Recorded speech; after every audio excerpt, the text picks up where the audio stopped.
பைக்கில் பையன் குறுக்க வந்து யூட்டர்ன் போட்டான் சின்ன பையன். சரி நான் போய் நிறுத்திட்டேன் வண்டியை. அவங்க பின்னாடி வந்து கால் வச்சுருந்தேன். பின்னாடி வந்து இந்த இடத்துல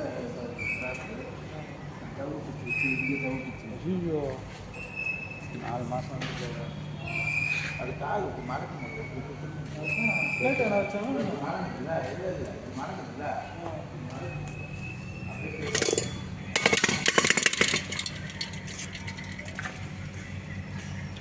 கட்டி இருக்கீங்க கட்டிலாம் எப்படி கட்டு அப்புறமா